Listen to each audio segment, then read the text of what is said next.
Et salut les tennis. Aujourd'hui on va parler d'un modèle qui me tient à cœur, le modèle de la maison du tennis. Alors ce nom, la maison du tennis, a été emprunté à Fabien de progresserautennis.com, donc je l'en remercie. Donc j'ai décidé de garder ce nom justement en hommage à son terme qu'il a inventé. Mais voilà, j'aimerais aller plus loin et proposer mon propre modèle de la maison tennis. Donc au tennis, globalement, la performance est généralement construite par le biais de 4 briques. Tout le monde connaît la technique, la tactique, le physique et le mental. Et moi je rajouterai une 5e brique qui est celle de l'optimisation, donc tout ce qui est à côté de ces 4 briques. Alors évidemment ces 4 ou 5 briques, c'est une métaphore et elles englobent pas mal d'éléments.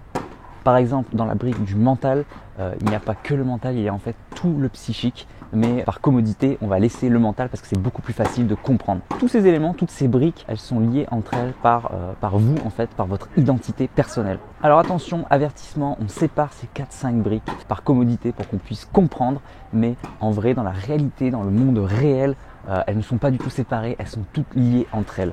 Donc on les sépare pour pouvoir les travailler un peu plus spécifiquement. Mais en fait, tout est lié. Donc chacune a un rapport avec les autres et du coup ça fait plein de rapports possibles. Donc il y a une multitude de possibilités pour pouvoir les relier entre elles et travailler dessus. Donc voilà, partant de ce principe que tout est lié mais qu'on va quand même les séparer pour qu'on puisse comprendre, la maison tennis en fait c'est une image de votre tennis, de votre performance au tennis. On va essayer d'empiler les briques. Alors moi ce que j'aime bien c'est séparer le corps et l'esprit. Donc déjà ça fait une première catégorie, une première ligne.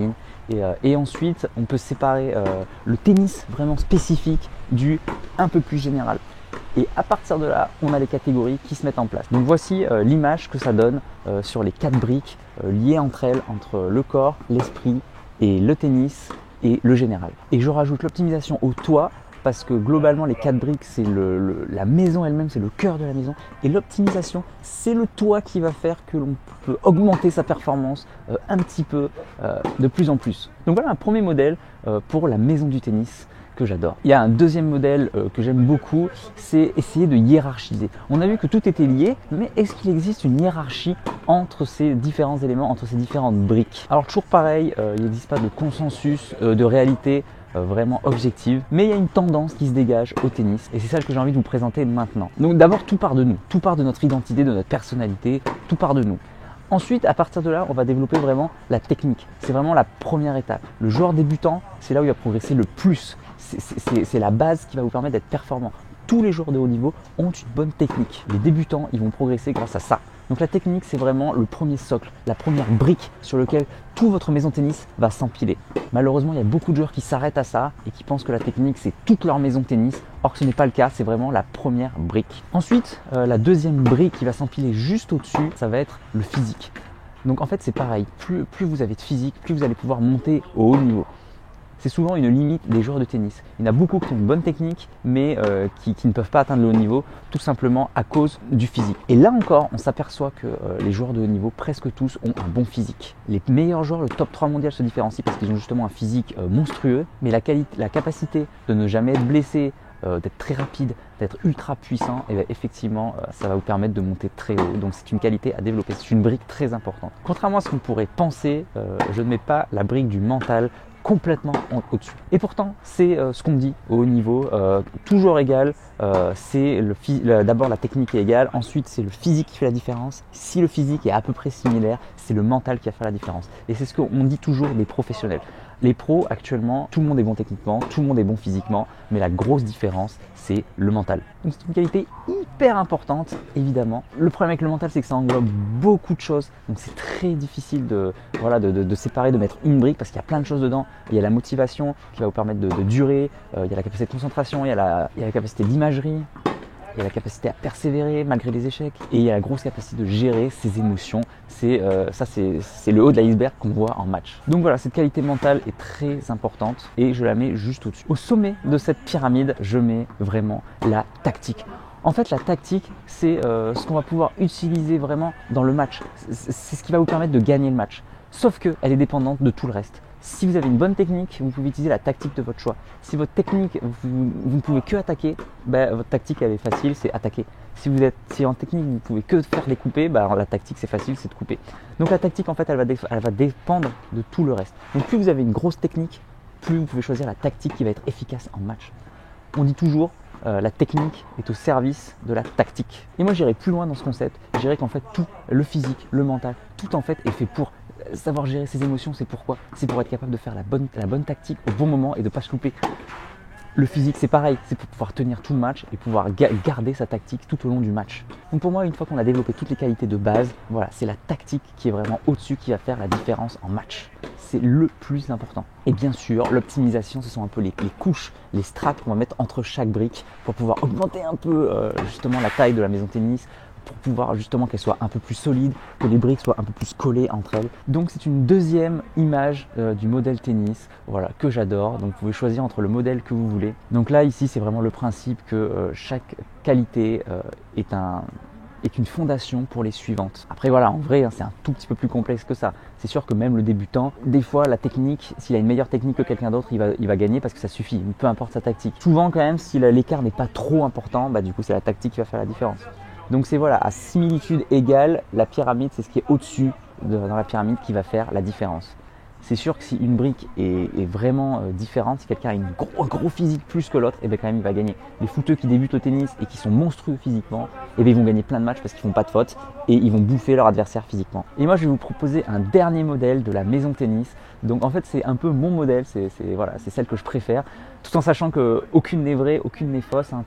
Tous ces modèles sont vrais.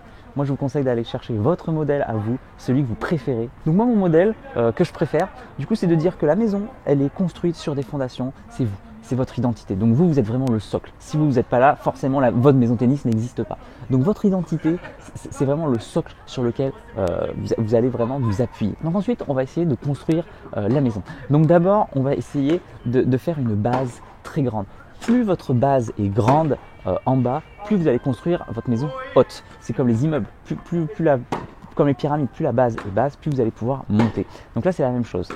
Donc pour élargir votre maison tennis, il va falloir construire vraiment un fond physique. Donc c'est vraiment le physique qui est le plus important pour pouvoir tenir sur la durée dans la hauteur de votre maison tennis. Donc voilà, pour moi la largeur c'est vraiment votre physique. Donc c'est hyper important d'avoir ce physique. Ensuite on va essayer de monter et la hauteur de votre maison va représenter votre performance tennistique. Donc votre hauteur elle va être déterminée par la tactique. Parce qu'en fait, c'est elle qui va vous permettre de gagner des matchs. C'est elle qui va définir si vous allez gagner contre un tel ou contre un tel adversaire. Donc pour construire la hauteur de votre maison tennis, c'est votre tactique. Donc c'est pour ça que j'ai mis la tactique des briques dans la longueur. Évidemment, la tactique pour pouvoir tenir, elle a besoin de choses sur lesquelles s'appuyer. Donc le physique, mais il y a aussi le mental. Le mental, pour moi, c'est le lien en fait entre toutes ces briques, le lien entre le physique et la tactique. C'est vraiment lui qui gère tout. Donc non seulement ça colle les briques, ce qui fait que tout tient en harmonie. Donc c'est vraiment pour le fait que la maison ne s'écroule pas. C'est pour ça que quand on dit qu'on a un mental faible et que tout s'écroule. On s'écroule mentalement, on craque mentalement et tout. Parce qu'en fait, c'est l'architecture de votre maison, elle va être faite par le mental qui lie toutes les briques entre elles. Donc si votre liant n'est pas fort, toutes les briques elles vont glisser, le moindre glissement de terrain, la maison va s'écrouler. Donc ce liant est très important. Et c'est aussi pourquoi on dit, on va voir de quel bois tu es fait. Le mental, c'est qu'est-ce qu'on est à l'intérieur de nous, de quel matériau on est fait. En fait, c'est exactement ça le mental. C'est quel matériel vous allez utiliser pour votre maison. Donc on connaît tous le conte des trois petits cochons. Voilà, le premier qui met sa maison en paille, l'autre qui met sa maison en bois et l'autre qui met sa maison en pierre. Et il n'y a que la maison en pierre qui tient face au souffle du loup. Donc là, c'est un peu la même chose. De quel bois vous êtes fait, de quel matériau est fait votre maison tennis.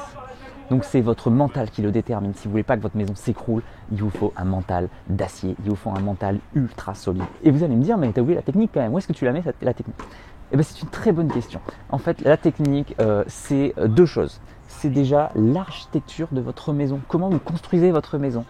En fait, est-ce que vous êtes architecte ? Donc, plus votre maison va être carrée, plus vous allez pouvoir être solide. Plus votre maison va être en rond ou complètement dans des formes ultra spéciales, moins votre maison va tenir. Il vous faut une base solide. Donc la forme de votre maison, en fait, c'est votre technique. C'est pour ça qu'on dit qu'en technique, il faut être super carré. En tactique, il faut être créatif, mais alors que dans la tactique, il faut toujours, voilà, c'est le mot, être carré. Et pour moi, ça représente exactement la maison de tennis, être carré. Donc non seulement c'est la forme de votre maison, Mais aussi, c'est pour ça que je l'ai mise dans le toit, c'est la première chose qu'on va voir de l'extérieur. Quand quelqu'un arrive, on dit « Wow, qu'est-ce qu'elle est belle cette maison !» Alors que pourtant, on ne connaît pas du tout ses fondations et on ne connaît pas du tout ce qu'il y a dedans, le mental, la tactique, etc. Mais pourtant, la première chose qu'on voit de la maison, on dit « Waouh, cette maison est belle !» sans savoir ce qu'il y a dedans, sans savoir qui vit dedans. Et la technique, c'est pareil, c'est la première chose qu'on voit des joueurs de tennis. On voit un match, qu'est-ce qu'on voit? On voit la technique, on dit « Waouh, ce mec il a une bonne technique !» Et on généralise, on dit « Waouh, il joue bien au tennis !» Du coup, voilà, la technique, c'est l'extérieur de la maison, c'est entre guillemets la peinture, la forme de la maison, les motifs que vous allez mettre, le toit, etc. Donc c'est vraiment la maison de votre forme, de la maison tennis. Bon ben voilà, je vous ai présenté mon modèle préféré de la maison tennis. Ce que vous pouvez retenir, c'est qu'il n'existe pas un seul modèle, il en existe autant qu'il y a de personnes. À vous de trouver le modèle qui vous plaît, le modèle que vous préférez. Donc moi je vous en ai proposé 3. Premier modèle en séparant le corps, l'esprit, le tennis et le général. Donc j'adore parce que c'est vraiment un beau résumé. On comprend tout de suite en un seul coup d'œil de quoi est fait le tennis en fait. Donc j'adore, c'est une façon très simple de montrer la maison de tennis. Donc pour tous les néophytes, j'adore cette vision des choses. Le deuxième modèle, vraiment j'adore parce qu'on peut comprendre que quand même, même si tout est lié, il y a quand même une petite hiérarchie entre les choses, entre les briques. Donc pour ceux qui veulent construire justement un projet, eh bien, c'est hyper important. Donc j'adore ce modèle-là. Et à l'inverse, voilà, le troisième modèle, c'est mon modèle personnel. C'est un peu ma vision spécifique du tennis. Voilà, entre la technique qui est l'extérieur, le physique qui est la base vraiment de votre maison, la tactique qui va faire votre performance, donc c'est la hauteur de votre maison, et le mental qui relie toutes les choses entre elles. Voilà, n'hésitez pas à me dire s'il vous plaît quel modèle est votre préféré. En tout cas voilà, c'est un concept que j'adore, donc donc choisissez votre modèle, mais au-delà de ça, retenez le modèle de la maison de tennis avec ces 5 briques de la performance qui ne sont que des images mais qui sont quand même faciles à mémoriser, qui sont hyper importantes. Donc tout au long des prochaines vidéos qui vont sortir toutes les semaines, en fait l'objectif ce sera de développer cette maison tennis, comment progresser au tennis, c'est un peu notre objectif. Donc il ne faut jamais oublier qu'au-delà de la performance, l'objectif ultime c'est d'être heureux et bien dans sa peau, d'avoir du sens à ce que l'on fait, donc c'est hyper important. Mais voilà, l'objectif c'est quand même de progresser au tennis, de développer sa maison tennis et c'est ce qu'on va voir ensemble dans les prochaines vidéos. Donc n'hésitez pas s'il vous plaît à me faire des retours sur chaque vidéo, à me faire des commentaires de ce que vous pensez, est-ce que ça vous aide à progresser ou pas. Et n'hésitez pas à commencer en faisant un petit commentaire déjà sur cette vidéo. Qu'est-ce que vous pensez de la maison tennis? Comment vous voyez la vôtre? Si jamais tu aimes les vidéos, n'hésite pas à me soutenir déjà en partageant les vidéos, en mettant j'aime, et je suis également sur Tipeee, alors n'hésite pas à me soutenir, c'est très important pour moi. Et si tu souhaites vraiment progresser, n'hésite pas à cliquer sur le lien que j'ai mis dans la vidéo pour t'aider à progresser. Donc si tu es super motivé, et bien voilà, c'est le moment, profites-en, c'est gratuit. Je te remercie pour ta participation, c'est que tu es motivé, je te dis à bientôt. En attendant, n'oublie pas, allez, va jouer au tennis, progresse et surtout, fais-toi plaisir. Ciao. Si tu es encore là, c'est que soit tu es très motivé, et dans ce cas-là je te félicite, soit que tu aimes ce que je fais. Dans tous les cas, s'il te plaît, laisse un commentaire pour donner ton opinion et soutiens mon travail, soit en partageant les vidéos, c'est important pour l'algorithme, soit en allant sur Tipeee. Tu peux aller encore plus loin en t'abonnant à ma newsletter où je te donnerai plein de conseils. Rien de plus facile, clique sur le lien dans la description. À bientôt.